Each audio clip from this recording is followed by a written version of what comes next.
मजलिस party में हुई बड़ी टूट के बाद पहली बार एआईएमआईएम सुप्रीमो असदुद्दीन ओवैसी किशनगंज और पूर्णिया के 2 दिवसीय दौरे पर आ रहे हैं, जिसे लेकर मंगलवार को प्रदेश अध्यक्ष अख्तरुल इमान ने पत्रकार वार्ता कर जानकारी देते हुए कहा कि सीमांचल के लोगों को दिल्ली और पटना वालों ने हमेशा ठगने का काम किया है। उन्होंने कहा कि दिल्ली और पटना वाले चाहते हैं कि इस इलाके के लोग मजदूर और गुलाम बनकर रहें। उन्होंने महागठबंधन के ऊपर जमकर निशाना साधते हुए कहा कि जेडीयू के नेताओं ने आरएसएस के लिए रेड कारपेट बिछाकर आरएसएस के लोगों को घर घर पहुंचाने का काम किया और हमें भाजपा का बी टीम बताया जाता है।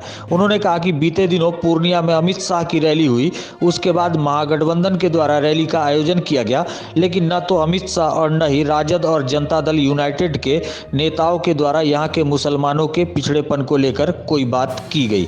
श्री मान ने कहा कि तेजस्वी यादव ने सरकार गठन से पूर्व सीमांचल के विकास हेतु आयोग के गठन की बात की थी, लेकिन उस पर भी कोई चर्चा नहीं की गई। श्री ईमान ने कहा कि इन्हीं सब बातों को लेकर आगामी 18 एवं 19 मार्च को पार्टी के राष्ट्रीय अध्यक्ष असदुद्दीन ओवैसी की अधिकार यात्रा होगी। श्री ईमान ने आगे कहा कि चाहे 371 का मामला हो या फिर सीमांचल डेवलपमेंट काउंसिल के गठन की बात हो, यह सिर्फ असदुद्दीन ओवैसी ने ही किया है। उन्होंने कहा कि हमारी मांग है कि महानंदा नदी पर हर 10 किलोमीटर पर पुल का निर्माण किया जाए। सीमांचल का ये इलाका जिसकी लड़ाई एमआईएम लड़ रही है, आज़ादी के 75 सालों से दिल्ली और पटने के ठगी का शिकार है। इनकी हकमारी होती रही है, इनसे लोग वोट लेकर हुकूमत बनाते रहे हैं, सरकार बनाते रहे हैं, टैक्स लेकर दिल्ली और पटने को सजाते रहे हैं, लेकिन सब ने वादा किया और हमको ठगने का काम किया।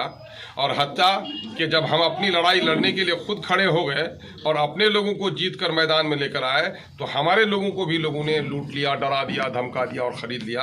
गोया सीमांचल का सा अदावत है पटना और दिल्ली में बैठे हुए लोगों की। जो लोग सीमांचल के लोगों को मजदूर और गुलाम बना के रखना चाहते हैं, इनको ऊपर उठने नहीं देना चाहते हैं। इसकी बड़ी एक मिसाल ये है कि वो मोदी जी जो कहते हैं कि सबका साथ सबका विकास, लेकिन वो कुछ लोगों का तो विकास कर रहे हैं, बाकी लोगों का विनाश कर रहे हैं। और इस वक्त आप देख रहे हैं कि पिछले सितंबर में अमित शाह जी यहाँ आए, केंद्र के दूसरे दर्जे के मंत्री वजीर आजम के बाद आए, और वो आकर यहाँ पार्टी के ही एजेंडे पर सारी बातें की और उनके पार्टी का एजेंडा तोड़ो और राज करो, और सीमांचल का विकास से कोई सरोकार नहीं, एक बात भी उन्होंने सीमांचल के ताल्लुक से नहीं की।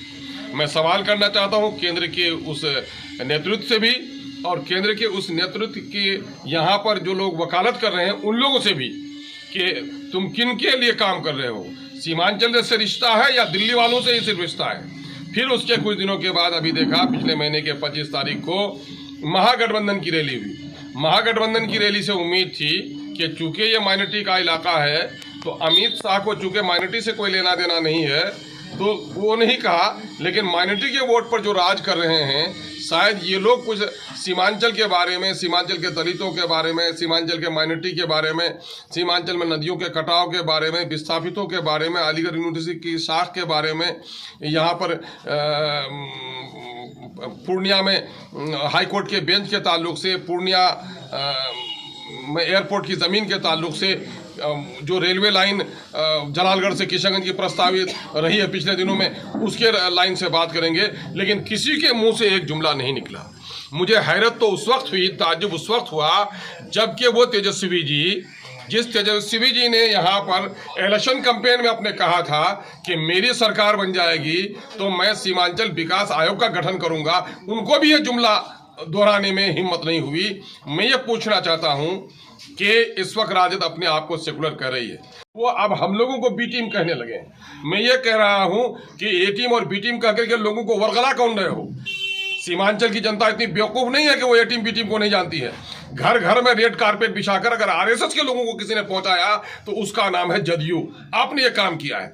और सबसे बड़ा सवाल ये है कि वो यादव जिसने हमारे लोगों को, ये राजद जिसने हमारे पार्टी को तोड़ा और जिसकी हुकूमत ही बनी, जो सबसे बड़ी पार्टी बनी, जिसको नीतीश कुमार जी का जदयू से अलग होने के नतीजे में गवर्नर ने न्योता इसीलिए दिया कि मेरे लोगों को काट कर मेरे लोगों को तोड़कर सीमांचल के मैंडेट का अपमान करके आपने अपनी बड़ी पार्टी बनाई, जिसकी वजह से आपको न्योता मिला और आपने सरकार बनाई। तो आपको तो कम से कम इस नमक का एहसास होना चाहिए कि जिस सीमांचल के लोगों के वजह से आपकी पार्टी बड़ी हुई और हुकूमत बनाई, आपने उनके लिए भी एक जुमला नहीं बोला। इन्हीं तमाम तर जो भटकाव और बहकाव की राजनीति है, हमारे ठगने की और बार बार हमें लूटने की जो वो है कि हमारा वोट लेकर सरकार बनाएंगे, ये हमारा टैक्स लेकर ये दिल्ली और पटने को, राजगीर को, नालंदा को, गया को, जहानाबाद को सजाएंगे ये। तो हम भी इस बात के लिए आए, बैरिस्टर असदुद्दीन अवैसी साहब आ रहे हैं, हम लोगों की पुकार है, सीमांचल के जन जन कन की पुकार है कि जब भी इस इलाके की बात अगर किसी ने की, धारा 371 की बात अगर किसी ने की तो बैरिस्टर असदुद्दीन अवैसी ने की, सीमांचल डेवलपमेंट काउंसिल की बात अगर की तो बैरिस्टर अवैसी ने की, इस इलाके के मजदूरों के पलायन, लोगों के बेरोजगार और गरीब होने पर अगर किसी ने आवाज उठाई है तो बैरिस्टर असदुद्दीन अवैसी ने उठाई है। यही वजह है कि बैरिस्टर असदुद्दीन अवैसी साहब सीमांचल अधिकार यात्रा के तहत 18 और 19वीं तारीख को यहाँ आ रहे हैं। 18 तारीख को यहाँ से किशनगंज से वो निकलेंगे, बायसी और अमोर का दौरा करते हुए दिन के 2 बजे से लेकर 4 बजे तक खाड़ी पुल के मैदान में वहाँ एक विशाल जलसा करेंगे वो। उसके बाद वो लौट कर आएंगे कोचाधामन में, शाम को 5 से 7 बजे कोचाधामन भट्टा हाट पर एक प्रोग्राम होगा, वहाँ से आ जाएंगे वो रात्रि विश्राम के बाद। दूसरे दिन वो निकलकर यहाँ से जाएंगे लोहागड़ा होते हुए, लोहागड़ा में कुछ लोगों से मुलाकात होगी और उधर से लोगों की जो पुरानी मांग रही है कि उधर रसेली और खाड़ी का पुल का निर्माण नहीं हो पा रहा है और इधर खरखरी, भेरभरी, डोक में, यहाँ भंकरद्वारी में, निश्चितपुर में जो लोगों का मुतालबा है उसको वो अपनी आंखों से देखना चाहते हैं। क्योंकि सीमांचल में सबसे घनी नदियाँ हैं, इस इलाके के पिछड़ेपन का एक बड़ा कारण घनी नदियाँ और सैलाब है और नदियों पर पुल न होने के नतीजे में 5 किलोमीटर की दूरी, 10 किलोमीटर की दूरी लोगों को 60 किलोमीटर, 70 किलोमीटर में तय करनी पड़ती है। वहाँ भंकरद्वारी है, बस्ता गांव है, जिसकी दूरी किशनगंज से सिर्फ 15 किलोमीटर की है। जब वो भाया ठाकुरगंज आते हैं तो 75 किलोमीटर, जब वो भाया पोआखाली आते हैं तो उनको 60 किलोमीटर की दूरी अपनी हेडक्वार्टर आने में तय करनी पड़ती है। एक बड़ा मुद्दा है, पिछलों का मुतालबा है कि महानंदा में हर 10 किलोमीटर पर और तमाम तो छोटी नदियों पर हर 5 किलोमीटर पर पुल बनाया जाए। और ये राशि केंद्र नहीं और स्टेट नहीं देना चाहता है, तो सीमांचल के वसूले हुए टैक्स को हमारा सीमांचल में जमा करो और सीमांचल में जो काम हो रहा है उस पर खर्च करो। ये मुतालबा लेकर वो आ रहे हैं। है कि लोग अपने आप को गुलाम समझते थे इन पार्टियों का, उसके अलावा दाएं बाएं कभी वोट नहीं देते थे। 5-5 एमएलए को जिताया, ये उन्हीं की बेदारी का नतीजा है।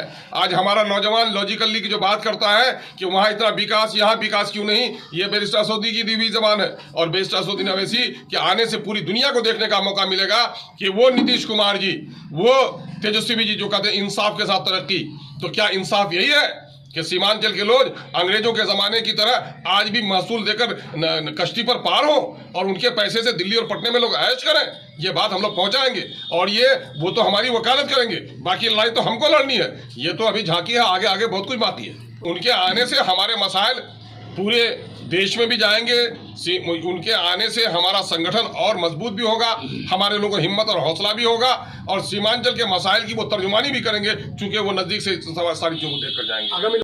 हम मजहब की राजनीति करते हैं, कौन माइकल लाल कह सकता है? धर्म की राजनीति वो करते हैं। चूंकि सारे लोग इस हमाम में नंगे हैं, सबने दलितों को ठगा है, सबने अकलियतों को ठगा है। मेरे मसाइल में अभी कोई नहीं बोल रहा है। बिहार में भी मॉब लिंचिंग हुई है, अभी 15 दिन के अंदर में 23 तारीख को बाबर की लिंचिंग हुई गया में, फैयाज की लिंचिंग हुई समस्तीपुर में, कुरैशी की, नसीम कुरैशी की लिंचिंग हुई छपड़ा में, 2 मासूम बच्चियों का माइनॉरिटी के बेगूसराय में, शाहपुर कमाल में, पंचबीर गांव में रेप हुआ शराब पीकर। जो शराब बंदी है बिहार में, शराब बंदी से है तो शराब कैसे पिए? और कहा बेटियों को पढ़ाओ, बेटियों को आगे बढ़ाओ, स्कूल के कैंपस में हुआ। शर्म से डूब मरनी चाहिए सरकार को, जो शराबबंदी की बात करती है, महिला उत्थान की बात करती है, बेटी पढ़ाओ की बात करती है, और ये मामला हो रहा है। और अभी सुनकर और हैरत होगी कि उन्हीं रेपिस्ट के दरमियान में से वो जो जिन लोगों पर इल्जाम है, उन्हीं में से निशानात को मिटाने वाला एक मुजरिम है ना, एक बड़े सियासी पार्टी के नेता के साथ नाश्ता करता हुआ दिख रहा है।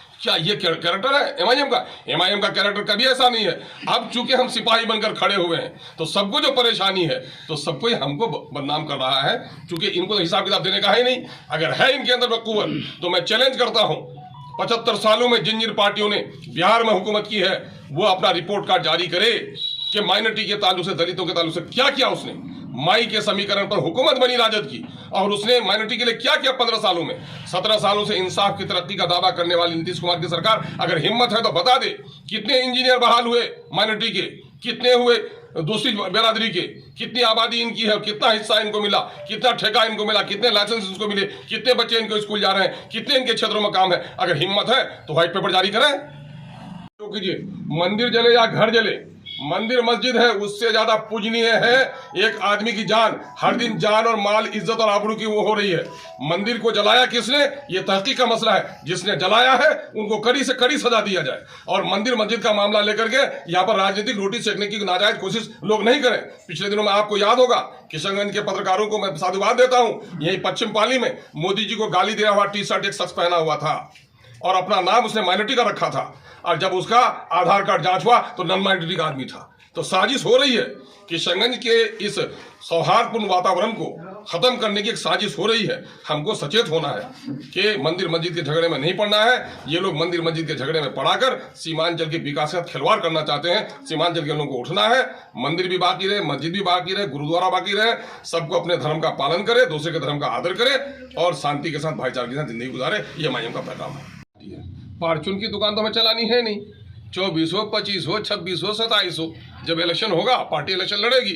लेकिन हम जो लड़ाई लड़ते हैं और लोगों में और हम में एक बुनियादी फर्क है कि और लोग सत्ता के लिए लड़ाई लड़ते हैं और हम सीमांचल की नाइंसाफी के खिलाफ लड़ाई लड़ते हैं।